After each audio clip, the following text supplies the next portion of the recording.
All right, here we go. Salute to Knicks Nation on this Wednesday morning, or Wednesday afternoon. Another edition of KFTV, a special edition of KnicksFanTV. Joining us today is a special guest. He is currently the head basketball coach of the Indiana Hoosiers basketball team, but we all know him here in New York as Coach Woodson, the former coach, former player of the New York Knicks. Coach, welcome to KnicksFanTV. Thanks again for joining us. Well, thanks for having me. I appreciate you. Absolutely. Like I said, it's an honor to have you on. And currently speaking on these Knicks, they are making a ton of moves. Leon Rose, Tom Thibodeau, they are making their push to be a true contender in the NBA. And they've landed a blockbuster trade in Karl Anthony Towns. What was your reaction when you heard about the trade? It's a big move. I think it's a guy that they've kept their eyes on over the years. And Leon has had a nice relationship with the big fella. And, I think it's a great move. You hate to see Julius go. I got nothing but love and respect for Julius because I had an opportunity to coach him. And he works at his craft. And that's why you see the body of work that he's put in displayed on the basketball floor. But, as you know, in this business, trades are made all the time, and you just got to hope that you make the right move for your ball club. And I think Townsend is a great talent, and I think he'll fit right in. When you're running alongside Brunson, and Brunson is running the show, Brunson has figured it out. I mean, he's a hell of a player, man, and he's figured out how to get players around him to play at a high level, and he's playing beautiful basketball, I think, in terms of what he's done for the Knicks since he's been there. And I think it's a good move for him, though. I do. When they met at Media Day just a couple of days ago, the key theme that keeps being brought up is spacing with this Towns acquisition, and specifically, I'm looking to see a more fruitful duo between Brunson and Towns. From a spacing standpoint, how do you see those two guys operating and being effective? Well, he's shown he can make the long ball. And that seems like that league, everybody's putting up threes all over the place. But it's still going to be the supporting cast that he has around him that makes it all work. And Brunson is kind of the guy who triggers everything for the Knicks. And I just like, how he competes on a night in and night out basis. But Townsend will space. I'm sure they'll post him a little bit, but they brought him there specifically to space the floor and make threes, and that's what he's pretty damn good at. And with the acquisition of Mikal Bridges, OG Anunoby has just re-signed. Tom likes the wing versatility. You add Josh Hart to that mix. What do you make of the Knicks' wing depth now and how they can compete in the East and beyond? Well, Bridges getting him, I thought was a big pickup. OG's, he's played well since he's been there. He had the injury, but he's back healthy, I hear. And I just think it's going to take the supporting cast, just like they played last season, to play at a high level night in and night out, to make it happen. But I think they got nice pieces in play. I don't know where Mitchell is right now in terms of his injuries, but they're going to need him as they continue the journey as well, because he's a defensive force inside that can do a lot of things for your ball club. No question about it. When you returned as an assistant coach in the 2020 season, what was the thought process? What was that call like from either Tom or Leon to bring you back into the fold? Well, again, they gave me an opportunity, after I got let go in LA with the Clippers.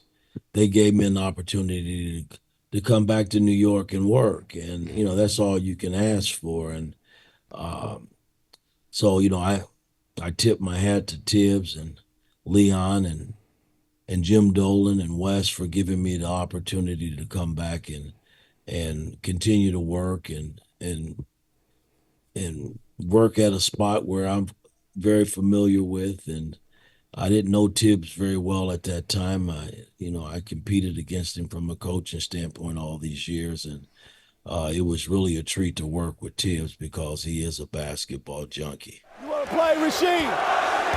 place on. Let's go.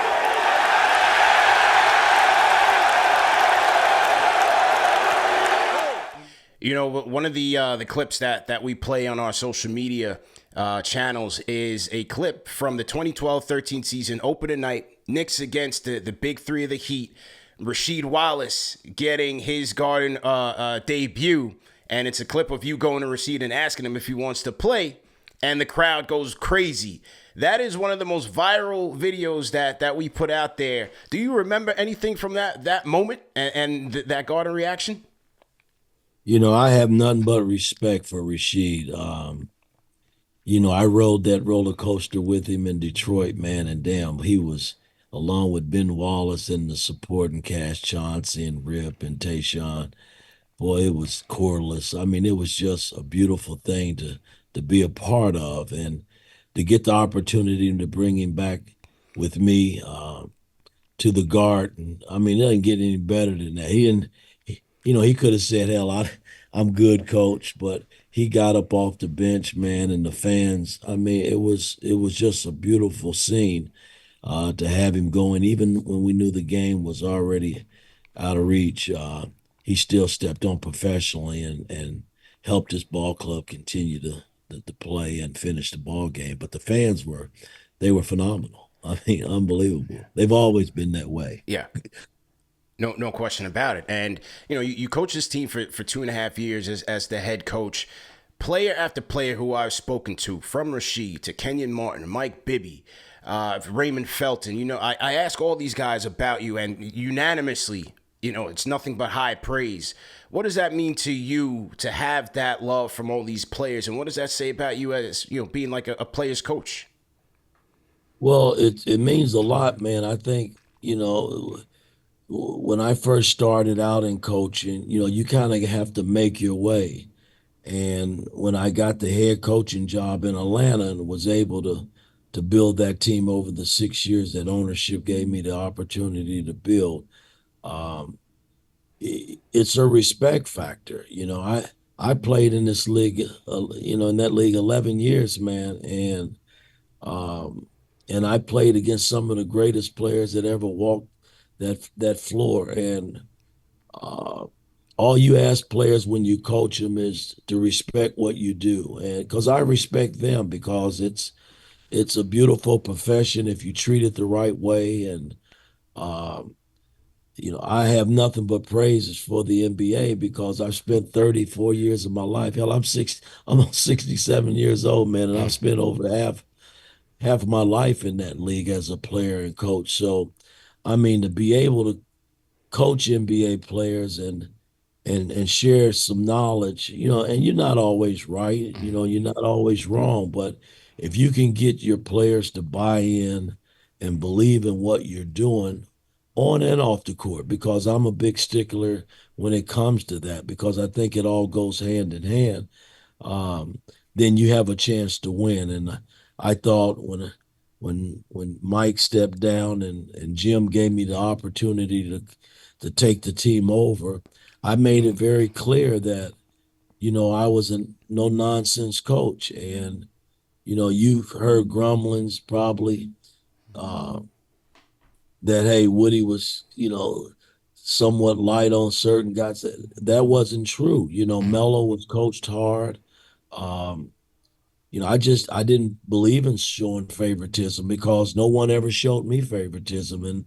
And a lot of the teams that I played for, I was one of the best players on the team. So you expect to be coached. So that's how I was brought up, and that's how I still coach today. I mean, I coach to win, and I coach to push guys in the right direction and get them better, and in return, hopefully we win a lot of games because that's what it's all about.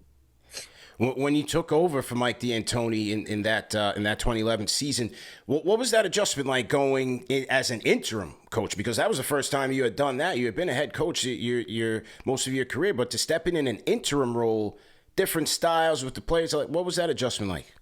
I didn't look at it in that light. You know, the fact, you know, my bones were made in Atlanta. You know, when I came in and they gave me the job to build that team. So I felt good about my role when Jim asked me, did I want to take the job?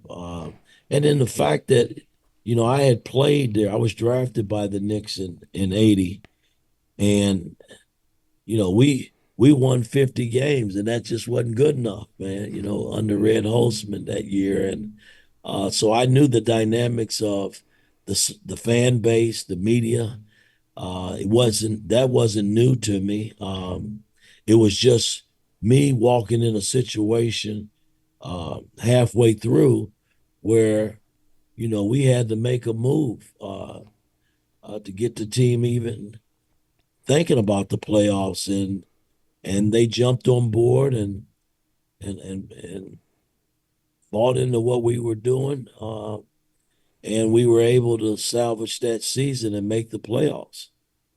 And then in the following season, you have the 54 wins. Carmelo third in the MVP voting. You move him to the 4. You bring in significant veterans and Kidd and Rasheed Wallace, Marcus Camby coming back. But they fell short against that Pacer team in the second round. Where do you think things went wrong with that series? Well, I got to take, full, blame for that. I've never shied away from that. You know, we rolled the dice in bringing an older veteran team in there in the beginning, which I thought was the right thing to do, along with Glenn Grunwald. And Jim gave us, his blessings on it. And I just thought Melo needed some veteranship around him. The supporting cast was there with him and Amari and Tyson, but we needed, better guard play. And that's why I went with Kidd and Raymond and Pablo. and bought Pablo Prigioni in. And it was a good mixture. It's just that when we came down the stretch run, one of our key bigs, which was Tyson, he got sick. And that wasn't a good look going into that series. And you got to tip your hat to the Pacers, man, because we had played them great throughout the regular season. But as you know, playoffs is a whole different atmosphere. And, we up 16 in the first game early and came out with great intentions, and we let it get away, and came back to the second game and played great. I mean, it was kind of a blowout, and I thought we could really go in and steal one back, but the Pacers were nasty and stingy, man. They Tough just team. weren't going to let it happen. And a barrage of threes by the Knicks. Now Shumpert gone back to the bench. I wonder if he was coming in for JR. Anthony attacks. Hibbert denies him at the rim. Block number 5 for the Pacers center. Wow, what a play. Oh, man, what action. Some kind of block. Great back cut there. J.R. Smith caught watching the basketball, and Stevenson again making his presence felt. I recall in game 6 where, Melo had the layup and Hilbert came from nowhere and made a great play on the ball. And, we scored there. It's probably a different series. We come home and possibly wrap it up, but that's how playoff basketball is. But I take blame for that, man. Because I truly believe that was the team to really make some noise and get to the finals, and I just couldn't get them over the hump. Yeah, tough one indeed. When you think about your coaching history, you played under Red Holzman, you worked with Larry Brown, some legendary names. How did their coaching style shape your philosophy over the years? Well, it started back, really my young tutelage under my high school coach Bill Smith and Bob Knight kind of set the tone in terms in shaping my whole career as a basketball player. And when I got into coaching and I started working for various coaches like Chris Ford and George Karl and Randy Whitman, when I got to Larry Brown, he taught me the right way, man. He just is, and that's no knock against the other coaches. He just taught me how to prepare and take it more serious in terms of my approach to players on and off the court. In my early days in coaching, I was still in that players mentality. And if you're going to coach this game, you got to coach and go all the way with it. And I thought Larry set the table when I worked for him in Philly. And I just kind of spun a lot of things that I had learned from Larry from that point on. And when I left Philly and joined him in Detroit, it was a beautiful run, man. And so from that point on, I felt, pretty good about, my everyday approach to coaching and trying to get players to do the right things on and off the court. So when I got to Atlanta, it was a learning curve because we had such a young team, but ownership gave me an opportunity to build it. And we went from 13 wins to 53 wins and with that young team. And they were an exciting team to watch. And then I was able to come back home to New York. Yeah, there you go. And as we segue to IU now, was there a big adjustment for you in your first year from coaching pros to coaching student athletes? Yeah, it's always an adjustment when you start something new that you've never done. I think coaching is coaching, but college is a little different. I tell this story all the time. After I did my press conference, I gave this all-star speech, to the players that were still here in uniform. And I asked everybody who wanted to stay on board to raise their hand. And all the walk-ons raised their hand. They're the only ones. So I'm like, oh shit, this is devastating, man. I mean, we had a bunch of disgruntled players starting at the top with Trace Jackson Davis.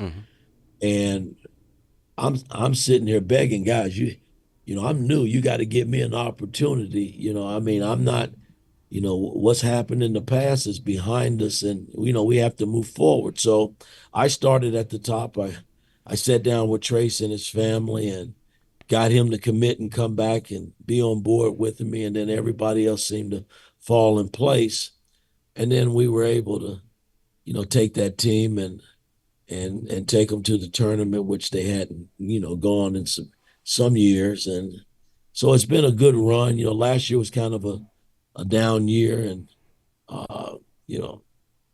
as a coach, it falls, strictly on my shoulders. And I didn't get it done in terms of getting this team, to the tournament. But we've made a lot of changes this summer in terms of our ball club based on the dynamics of what college basketball presents these days. And I think we put a pretty good team together. I just got to put it all together and see where it leads us.